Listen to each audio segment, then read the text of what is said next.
Okay, God bless everybody. Good to see you. It's my pleasure to be with you. Thankful that you've joined us tonight. We're going to go, it's on this Thursday night, August the 8th, 2024. We're continuing in Genesis 8. We're going to start out with the flood recedes. And last week we talked about the beginning of the days of flood, where the water came from, the sources of the water, and how the waters rose to be 15 cubits above the highest mountain, which is about 22 and a half feet. And this whole process, we know it ran 40 days and 40 nights. And then there was that period of time all the way up to 150 days where the water just kept on rising. And that's when it reached at 150, that's when it reached above all the mountains. We don't know how high the mountains were then, uh, because things were changing very rapidly. They could have been very low. We don't know. But a lot of the new mountains that we see now are the result of the flood. And we'll be going into some verses that talk about that. And we'll go through the receding of the water. It took it a while to recede. And then the departure of not Adam, but of Noah and his wife and his three sons and their wives, and all the animals come out. And then we're going to see if we can get through Genesis 9 up to about verse 17. So let's start tonight in Genesis 8, and we're going to go to verse 1. So I'm going to get that set up here. Make sure I've got that there. And we'll be in Genesis 8:1. And of course, I'll be teaching out of the Revised English Version. And I spend a lot of time in that version, as well as studying the commentary of the research team there, as well as a lot of different sources. Michael J. Ord will be using some of his research tonight. A Cornerstone TV station they've done on origins. So there's a gathering of lots of information here, which I want to give credit where credit's due. So let me share my screen here.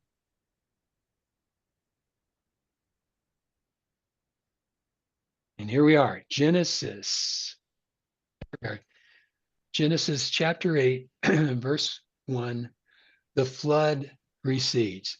Then God remembered Noah. Now, that always remembered, well, he never forgot Noah, but this is the way that the idioms work in the East in the Hebrew language. These words can be very pregnant. They can have lots of meanings. And in this case, he was keeping in mind. Then God kept in mind Noah, and other times we're going to see where he used it in different ways. So we'll pop over here to Psalm 103 14. And I'll show you that. Psalm 103, it's got a lot of books there. And in verse 14, for he himself knows our makeup. He remembers that we are dust. So he remembers us. He remembers that we are dust, and it's usually in a very positive sense. Oftentimes, it's to act favorably. And I'm just going to do something right now. Since we're in Psalm 103, I want to just show you something that's going to come up later in the teaching. So while we're here, I think I'll just slip this in right now. And it talks about Yahweh, bless in verse 1. Bless Yahweh, O my soul, and all my innermost parts. Bless his holy name. Bless Yahweh, O my soul, and forget not all his benefits. Sometimes we used to remember that as promises. The one who forgives your every iniquity, the one who heals all your sicknesses, the one who redeems your life from the pit, like from the grave, the one who crowns you with covenant faithfulness and tender mercies, the one who satisfies your existence with good things so that your youth is renewed like an eagle. What wonderful verses. Yahweh performs righteous acts and judgments for all who are oppressed. He declares his ways to Moses, his deeds to the children of Israel. Yahweh is merciful and gracious, slow to anger, and abundant in loving covenant faithfulness. He will not always accuse, nor will he keep his anger forever. He has not dealt with us according to our sins, nor repaid us according to our iniquities. For as the heaven is high above the earth, so mighty is his covenant faithfulness on those who fear him. As far as the east is from the west, so far has he removed our transgressions from us. These are wonderful, wonderful, and you could just go on and go on. But I want to go over here to chapter 4, and I want to show you a couple verses here that are going to be helpful for tonight. In verse 8, and this is very simple. The mountains rose, the valleys sank down to the place that you had established for them. And you have set a boundary that they may not pass over. They will not return to cover the earth. And he sends forth springs into the valleys. They flow between the mountains. Now, this particular verse here, where the mountains rose and the valleys sank, is one of the verses that relate to what we believe relate to something that happened during the flood. And we'll talk about that as we progress here. So let's go back to this word remember and how it's used. And this one's going to be very, very familiar to you because in Luke chapter 23, you probably know where I'm going to go before I get there. You're a Bible-y bunch. You remember what the malefactor said while he was on the cross to Jesus. And he said, Jesus, remember me when you come to into your kingdom. Again, the word remember is in a positive sense. Remember me, to act favorably on my behalf. And so you see, there's bunches of different ways, but in this case, that's what it means to, in this case, God remember. He kept in mind Noah back in verse 1 of 8, all the animals and all the livestock that were with him in the ark, and God made a wind to pass over the earth, and the waters subsided. So now we're moving, as we just read in the end of verse chapter 7. The waters rose over the earth 150 days. Now we're in Genesis 8:1, and God starts the subsiding of the water. So in verse 2, the fountains of the deep and the windows of heaven were closed, and the rain from heavens was held back. So everything that happened in Genesis 11 and 12, 7, 11, and 12, where it talks about in the latter half of that verse, the fountains of the great deep were burst open, and the windows of heavens were open, and the rain fell on the earth 40 days and 40 nights. So all these things, the fountains of the deep, the windows of heaven, and the rain are now subsiding here. It's over with. So that's in verse 2. And the waters returned from off the earth, advancing and returning. So you get this picture of the waters receding, but it's kind of like a tide. The waters go out and then they rush back in as they go through this process of finally receding completely. So this gives you more of an understanding that the surface of the earth is definitely changing. The earth can't withstand all this water, so much water, and all these currents, and this advancing and receding. So the earth, actually, the shape of the surface of the earth is greatly changed. So at the end of the 150 days, the waters began to recede, as he said. Now, the ark rested on the seventh month, and it's on the seventh month and 17th day of the month. This is really fabulous. But before we get into that, I'm going to really try to develop this particular day. And some of you may know this, but this particular day is very important day. It sounds like, oh, it's the seventh month and the 17th day. And the ark rested on the mountains of Ararat. That's different from Mount Ararat. And I'm going to show you some pictures here. But first of all, I've got a little video here I want to show you.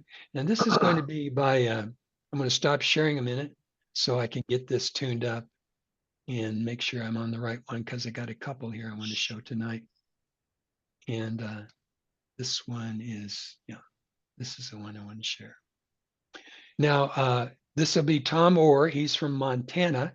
He was a meteorologist, a chief meteorologist with NOAA, which was the National Oceanic, it's the National Weather Service. That's what it really stands for, but it's got a longer, fancier name.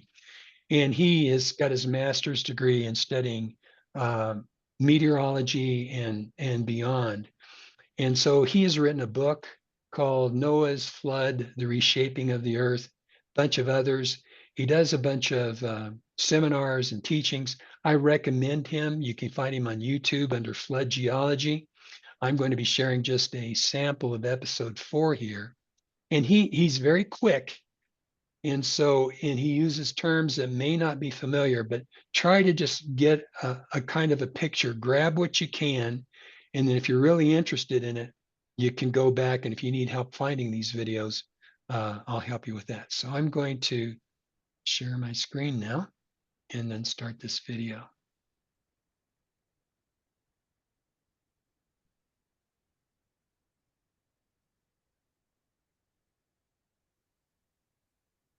Well, when we read Genesis, we divide biblical Earth history up into a number of time periods. There was the time of the creation, which on day 3 there may have been geological work when the dry land appeared from the waters. That's still uncertain because creation was one giant miracle. Then we had a pre-flood period for approximately 1700 years. That's probably, you had pretty low geological action. Then you had the Genesis flood for 371 days. And then we had a post-flood period of which the Ice Age occurred. And then we can, when we look at the account of the flood in Scripture, we can formulate a biblical geological model just on the flood. From the Bible, the flood occurs by some catastrophic, huge mechanism all worldwide. The water rises. Then it comes to a peak approximately day 150. It appears that water rose fast for the first 40 days, and that's what you'd expect in the mechanism being so catastrophic. You'd expect most of the flooding soon, and then the Bible talks about it prevailing up to day 150, so that kind of implies a slow rise. And then the ark rounds on the mountains of Ararat, and that would indicate that's probably near the peak of the flood. And then day 150 to day 371, a total of 221 days, the flood is draining off the continents. As the continents rise up out of the floodwaters and the mountains rise and the valleys sink down and the ocean basins sink. So we can divide up this flood into a flooding stage, which should be your first 150 days where the water rises to a peak, and then a receding or retreating stage. That's a smooth planation surface formed by lots of water moving over it and eroding it down, the water filling up the whole valley as a channel. Crickway was on the right. I'm sorry, I pushed the wrong button here. Hang on just a second. I'm sorry, I meant to turn the volume up and then it went haywire for a second. So I think this is where we were. A flooding stage, which should be your first 150 days where the water rises to a peak, and then a receding or retreating stage in which the water is running off for 221 days. So there's 2 stages of the flood, the flooding stage and the retreating stage. Then we can divide those up into phases, of which there's 2 phases for the flooding stage and 2 phases for the retreating stage, and 1 phase in the middle at the peak. The first phase would be the first 40 days when you had huge catastrophism, huge big currents, a lot of turbulence, because the mechanism is so powerful. And they had 40 days and 40 nights of rain that probably was the cause. 40 days is probably telling us that it was waning, the mechanisms were slowing down, so all the turbulence was waning, and so from day 40 to day 150 would be a second phase, and then around day 150 at the peak would be another phase, And then during the retreating stage of the flood, the water's covering the earth at day 150, the whole earth. The water's starting to recede. When it's doing that, the water's moving across the earth in wide currents and probably fairly deep, probably several miles at least. We'd call this the sheet flow phase because the water currents, if you looked at them down current, they would be very wide, maybe 1,000 miles wide and 2 miles deep. We can bring that to smaller scale, they'd have the shape of a sheet.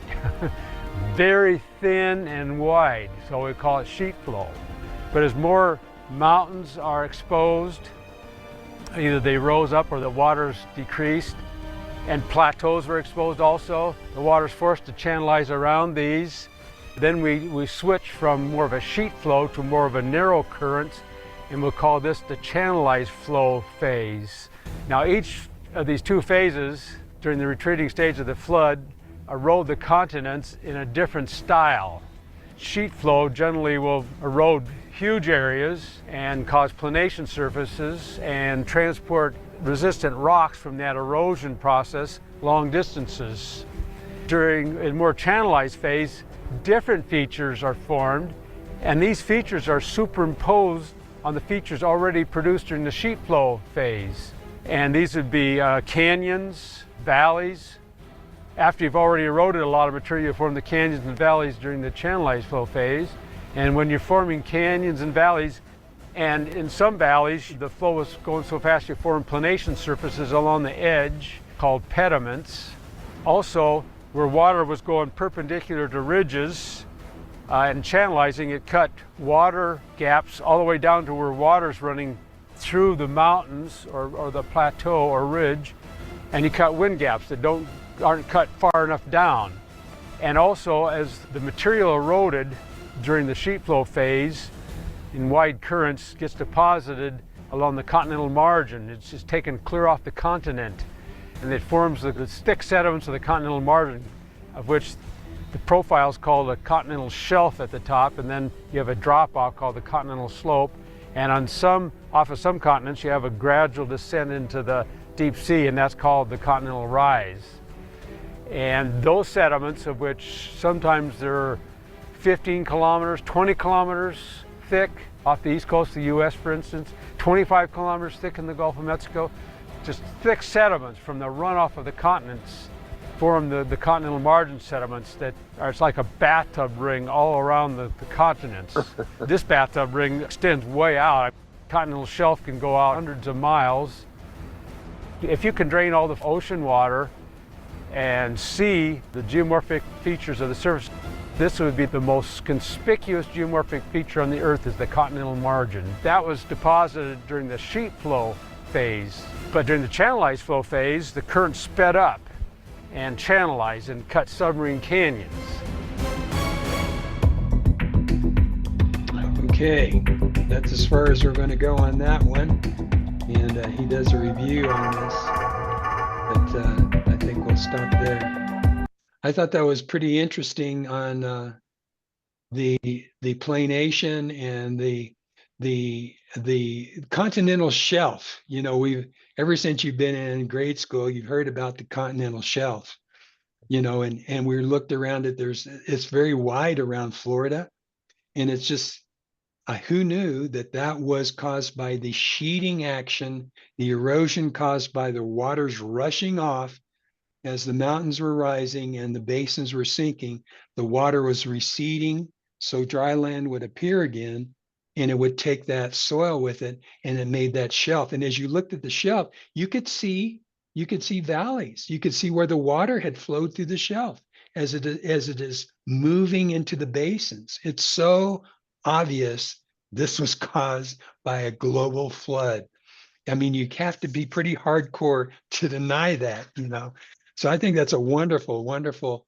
And that I just shared that clip was like a 7 or 5 minute clip out of an hour and 20 minutes where he goes through all this stuff. So if you're interested, you can continue in that.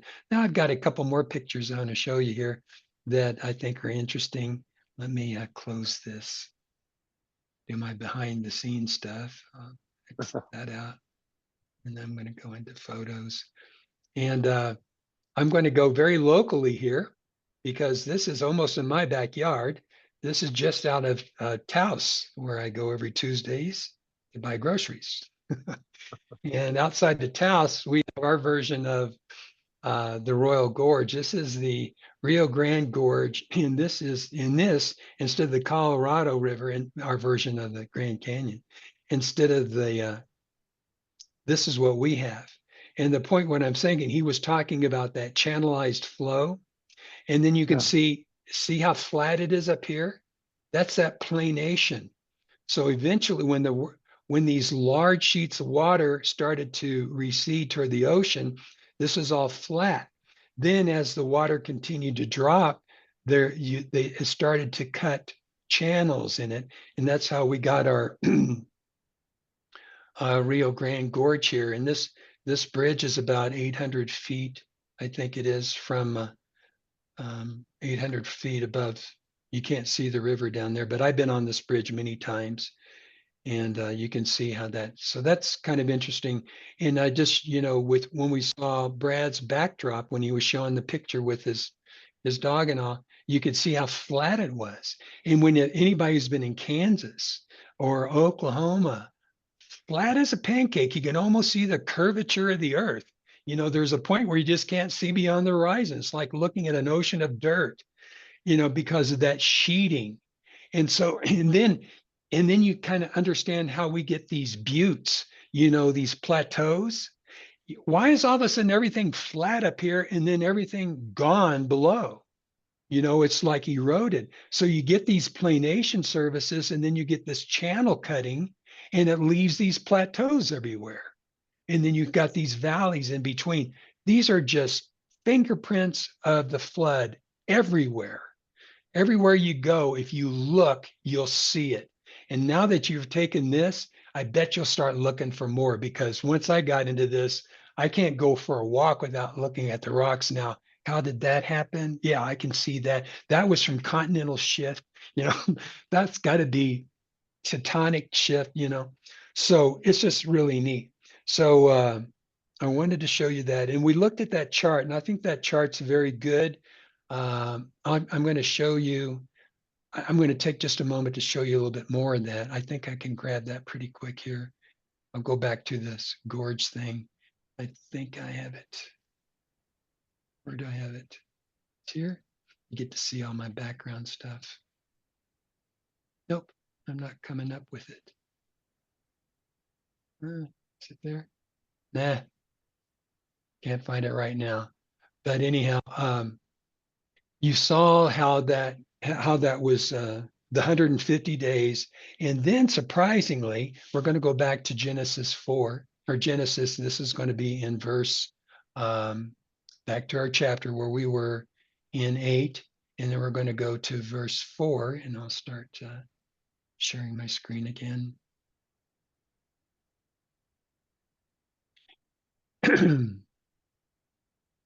So in verse 4, the ark rested on the 7th month and on the 17th day of the month on the mountains of Ararat. Now, the mountains of Ararat, hang on just a second. I got to show you this picture because this is really important. Because we get this idea that if you've ever seen, let me get into my Noah's flood one. There we go. Now I'm where I want to be.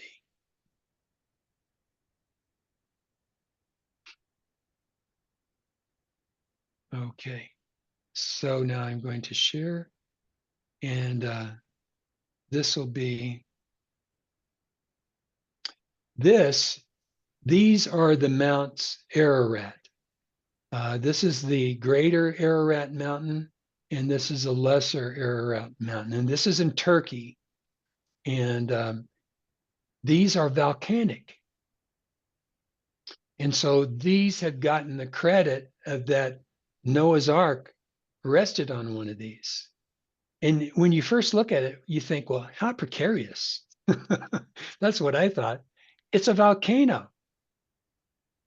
That doesn't make sense. So when you check the history of Ararat, these volcanoes just came into being probably during the flood. If not during the flood, shortly after. That's when you can actually check when they erupted. They've been fairly active. They haven't been active recently. But instead of if you remember the Ararat Mountains, there are also another range that were called the Ararat Mountains that are the Ur-Atu range. Now, let me show you the Ur-Atu range and where it's at. Now, Ur-Atu, this is going to be, I don't know, this picture doesn't, this is the Black Sea. So that gives you, here's a Mediterranean Sea, and this is that Turatu range. Now, when I checked out their elevations, they were a softer rolling mountains, kind of like where I live, and they ran from about 9,000 feet, just a little bit higher in elevation than where my house is right now, to maybe up to 12 or 13. And they were softer, gentler mountains without those precarious ridges. And almost if you would tilt the arc the wrong way, it would be part of an avalanche. So I think it seems more logical that it was in this other area that's also called Ararat, that is right now called the Aratatu Range um, for that. So that's my 2 cents on Mount Ararat. And it's really the mountains. The Bible doesn't say Mount Ararat. As you notice, it says the mountains of Ararat. And I think this is a lot better, more likely place for it to be found.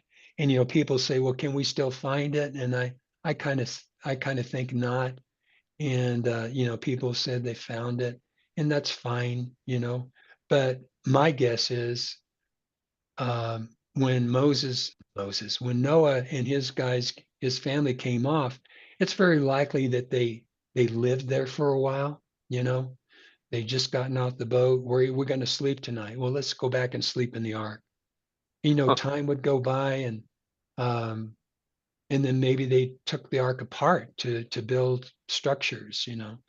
And over a period of time being exposed, it's just going to rot because it's not going to be petrified or fossilized, because that requires a very sudden burial in wet dirt. So that's kind of my thinking on that. I'm all happy that people want to believe that it existed and try to find it, but I don't think it's ever going to be found. That's my 2 cents on that. So, but now I want to talk to you about this 10th month, uh, about this 7th month and 17th day of the month. This is very interesting. This is the month and day that the ark safely landed. And surprisingly, it's less than 5 months into the flood. Most people think, oh, well, this is probably right at the end of the flood. No, it's not. It's less than 5 months into the flood, because there's still another 7 months and 10 days before they get out of the ark. But the significance of this is the water began to recede. And so it landed safely on this mountain. And God tells us the 7th month and 17th day. He's very specific. Well, you Bible guys, when you see the word 17, you might think of what happened on the 17th of a month at one time. Well, let me go into this. The 7th month of the Hebrew calendar at the time of Noah was called Nisan or Abib. And you've heard of that one. And we all knows that Jesus Christ was the Passover lamb, and he was killed on the 14th of Nisan. And he was in the grave for 3 days and 3 nights and was raised on the 17th of Nisan. The same month and day that Jesus Christ was raised from the dead uh, is the same month and day that the ark landed on the mountains of Ararat. Now, how cool is that? Talk about God and his magnificent significance that he puts in everything. And this has been obscured to a lot of people over the years. People haven't put this together. This may be the first time you've ever heard it. Maybe you've heard it before. I don't know. But modern Christianity doesn't see this, because they claim that Jesus Christ died on a Friday. He was raised on Sunday morning, and they say that was 3 days and 3 nights, even though it wasn't. And they believe that Friday was the 14th of Nisan and Sunday the 16th. So they miss the whole parallel. You have to understand the day Jesus Christ died and when he was raised and what the dates were that year. And what we're finding is that I think that is just awesome. The same day. And the significance of this is mankind was now safe. When that ark landed on that mountain range, mankind was safe. Up until then, the extinction of mankind was very real. The ark could have sank. I mean, it's not impossible. I know God could have patched the hole. But when you just think of it in terms of reality, and you think it in terms that mankind was 8 people away from extinction, you know. And what happened was, if they would have died, mankind and everyone who had lived before would be dead forever because the Savior hadn't come. So the significance of the ark landing safely on the 17th, mankind was saved at least from extinction. And, you know, so there was danger while it was sinking, but when it landed safely on the 17th, humankind was safe, at least for the time being.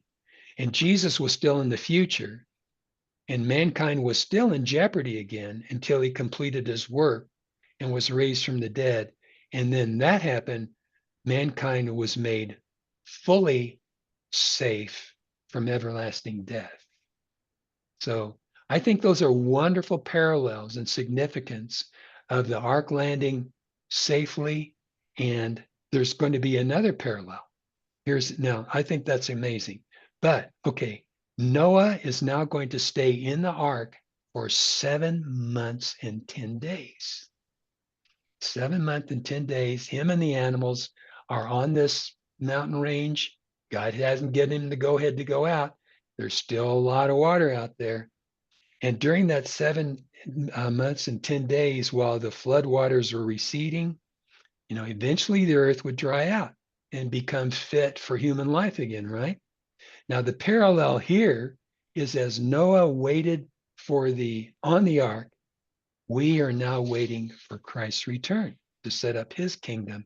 And in that time, the earth will be wonderfully fit for human life. So there's even a parallel there, his waiting and how we are waiting. And I think this is really amazing stories that bring how he emphasizes Christ's significance back during the flood days and how the ark would have played that very same day that Jesus Christ raised from the dead. So let's continue back in 8, and I'll share my screen again. And so we're back in 8, and we're going to start with verse 5. And we're just going to read these verses here. And the waters receded continually until the 10th month. And in the 10th month, in the first day of the month, the tops of the mountains are seen. So the rest of this mountain range is starting to be exposed as we move into the 10th month. That's almost 3 months later. And they're finally starting to see more dry ground. And at the end of the 40 days, Noah opened the window of the ark that he had made, and he sent out a raven. And it went back and forth until the waters had dried up from the earth. So it would go out and come back, go out and come back. And then he sent out a dove from him to see if the waters had decreased from the surface of the ground. But the dove found no place to rest her foot, and she returned to him on the ark, where the waters were still on the surface of the whole earth. So he put out his hand and took her and brought her to him in the ark. And so he waited another 7 days, and he sent the dove out to the ark again. And this time the dove came back to him at evening, and behold, in her mouth was an olive leaf plucked off. So Noah knew that the waters had decreased on the earth. Then he waited another 7 days and sent out the dove, and she did not return to him anymore. So she went out and there she is. She's out in a tree somewhere doing what birds do. And in verse 13, and in the 601st year of the first month, the first day of the month, the waters began to dry up from the earth. And Noah removed the covering of the ark and looked, and he saw the surface of the ground had begun to dry up. That must have been an amazing sight. I hope we get to see videos of that in the age to come. I think that would be so fun. In the second month, on the 27th day of the month, the earth was completely dry. Now you'll notice that Tom Ord says 371 days. And we talked about that a couple Thursdays ago. We believe that Noah was actually using the lunar calendar to determine the age. So in any case, if you use a solar calendar, it's a little over a year. If you use the lunar calendar, it's a little over a lunar year, but it's a little less than our solar year. So when you see that 371, and then you see somewhere else that it's a few days less than that, that's normally because one is using the lunar calendar, which was really in effect at the time of Noah. That solar calendar didn't come to quite a bit later. So let's keep going here.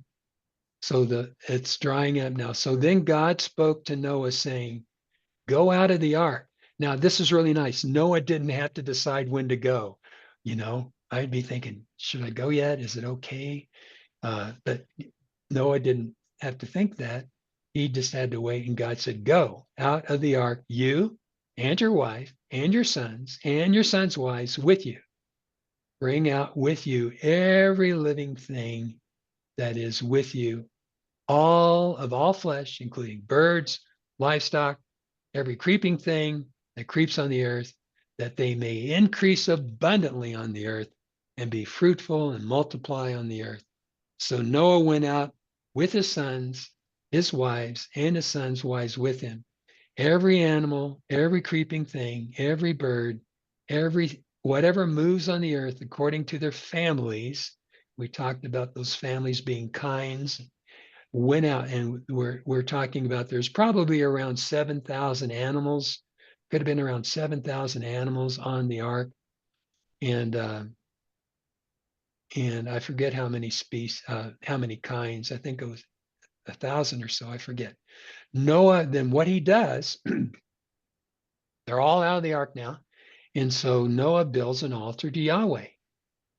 And he took of every clean animal and every clean bird and offered burnt offerings on the altar. And as we studied before, that God had 7 pairs of every clean animal and only 1 pair of every unclean. So he is not condemning these animals to extinction because there are others, like there's at least 6.5 pair left of these animals. And most likely there was probably some reproduction going on during that year because birds and small animals reproduce very quickly and their gestation period is very short.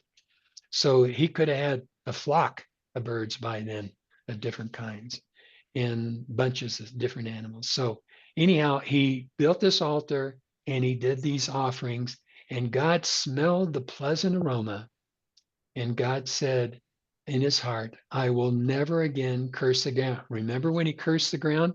That ground was cursed way back at Adam and Eve. And so he said, I will never curse the ground because of humankind, because of the imagination of people's hearts is evil from their youth. And this is kind of interesting, people kind of say, what?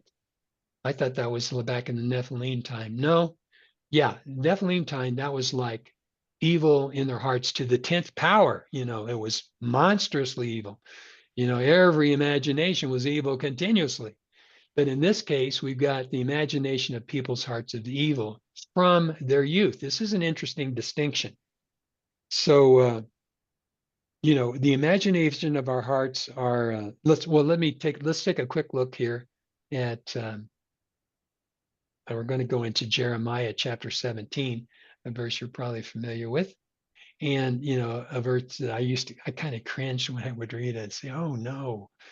Um, but if you understand it, it's just talking about sin nature. The heart is deceitful above all things and is incurable.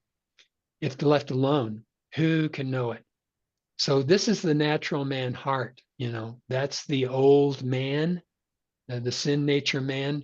And if it's left to its own dealings, it doesn't change. It doesn't come out of it. It takes effort. It takes effort to do it. And so people have this sin nature, and that's just a part of our what we have been plagued with ever since Adam and Eve, and it still exists. And it when little kids, after they grow up, they have to learn how to be not selfish. That's mine. That's mine. And they can be selfish and self-focused. And as they grow up, and as grown-ups, us being godly and trying to live holy lives isn't easy. Not being self-centered, not being selfish, being other-focused, thinking about others all the time instead of our own selves, being kind and compassionate takes effort because this old sin nature, the thing that we just talked about, the heart has to be conditioned. The word has to be poured onto it. So we need laws and regulations and standards to keep our society safe. That's exactly the opposite of what happened before the flood. And we know that one day Jesus Christ is going to come back and he's going to rule uh, with a rod of iron, righteously, justly, and everything's going to be fair. So one of the things, so we can cleanse our heart and purify our hearts as we put the word on into it. And that's our lifelong challenge, putting the word on in our hearts so our hearts are cleaned and purified and washed. And then the word tells us that out of the abundance of the heart, the mouth speaks. And so if you ever want to check up from the neck up, as you say, watch what you say, because what you're saying is usually coming right out of your heart. So out of the abundance of the heart, the mouth speaks. And you put yourself in a distressed situation, that's the real test. So that's one of our challenges. We watch what we say and we keep pouring that word on. That's why it's so important every day we study, we're listening to teachings, we're with fellow believers, we speak to each other because we want our hearts, that word to sink into our hearts. So what comes out of it is what God would want to have us come out of it. Now it's kind of interesting as we go back to that verse. It says from our youth. Now, do you notice it didn't say from a baby? I thought that was kind of interesting. And my understanding is that what I've learned is that I've been around babies, and you all been around babies. They cry and stuff like that, but they are very innocent. They don't seem to have much of that that sin nature hasn't manifested itself, but it does show up sooner than later. I watched my little granddaughter Brooklyn, and I remember when she was first born, and I just thought to myself, "Oh, bless her heart, she's so innocent. Look how sweet she is. Just oozes with kindness." And I thought, when's it going to show up? It's going to show up sooner or later. And I think it took till about the time she was, I don't know, 18 months or two. Then all of a sudden I started saying, "Oh, darn it, there's that sin nature, bless her heart. She's going to have the same fight everybody else has." So that seems to be why the imagination of people's hearts is evil from their youth. It doesn't say from a baby. So we get a little slack maybe those first few months. Nor will I ever strike down every living thing as he's done. So there is going to be some striking down of living things, as we know from the Battle of Armageddon and during the tribulation. But if you notice, every living thing that I have done, he's never going to do that. So, and in verse 2, let me see here. I want to make sure. Yeah, this is a very comforting verse. I want to take a few minutes to look at this closely. In verse 22, while this is what God is saying, he already just said he's never going to, the verse talked about never cursing the ground, and never strike down every living thing as I have done. While the earth remains, okay, while the earth remains, well, currently we're living on the earth and it's remaining, and it's going to remain a long time. We don't get our new heavens and earth until the end of the millennial kingdom. Now we get a restoration, God's unique day, shortly after the battles of Armageddon, as we're starting to get into the resurrection of the just, and the earth is so messed up, God restores it. And that's why people live to be the age of trees and stuff. So while the earth remains, seed time and harvest, cold and heat, summer and winter, day and night will not cease. So let's look at each aspect of that. Seed time and harvest. Like in the Middle East, they do a lot of um, what do they do? Let me check my note here. In the United States, some things are planted in the fall. Those of you who are familiar with farms or been through around farming, you've all heard of winter wheat. They plant it in the fall. And as you drive past these beautiful fields in the dead of winter, you'll see these green little sprouts sticking out. And then, but most of the things that are planted now, garlic, all you good Italians, if you've ever planted garlic, you plant it in the fall. Garlic stays in the ground all through the winter and isn't harvested until the next fall. So it takes about a year in the ground. And then others, though, are planted in the spring, corn, soybeans, summer wheat, uh, oats, sorghum, soybeans, all those different things are normally spring crops. And so God is saying all these things, and in the East, it's a little bit different. They do a lot of planting in the fall. That's when they get the rains, and they do a lot of harvesting in the spring. That's why the barley harvest is first. And the different festivals happen in the spring and summer months. So, but that's going to continue. So what I'm saying is that's going to continue. God guaranteed it. So when you think about doom and gloom and doomsdays and nuclear wars and nuclear winters and global warming and anything else that might be of concern to you, rest assured that God said that seed time and harvest, cold and heat, it's going to get hot, it's going to get cold. Summer and winter, the seasons, day and night will not cease. I think that's a wonderful, comforting blessing. All right, so that wraps up chapter 8. Let's go to chapter 9. Now, God's covenant with Noah. Now, verse 1, God blessed Noah and his sons. Oh my goodness. All right, I just turned around and looked at the clock. Uh, so I got Don't do I that. got I got 17 verses to go, and I'm not going to make it. So I want, as you know, I say it all the time. I appreciate your time, and I never want to abuse it. So I'm going to hold on to these last 17 verses, and we're this is and it's kind of interesting. God's kind of starts getting things in order very quickly now. He talks about for the first time capital punishment. And some of these things, as I talked about earlier in my prayer, you know, I don't know how you're raised, and people have lots of different opinions about capital punishment. So some people say that just no, that can't be of God. But we're going to see what the scripture says about that. And we're going to do that next week. And we'll go through those 17 verses in Genesis.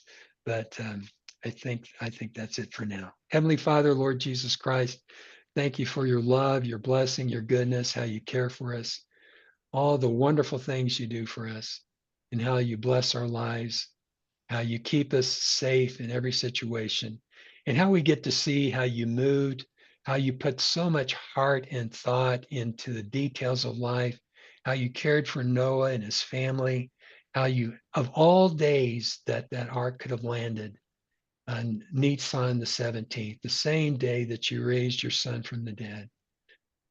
That just is not coincidence. And thank you for sharing these wonderful truths with us and the people who have ferreted them out. I can't take credit. This is the work of great men, loving men that have been faithful to you and and sought out these wonderful truths. So thank you for this night. The bless your people here. Good night's rest tonight.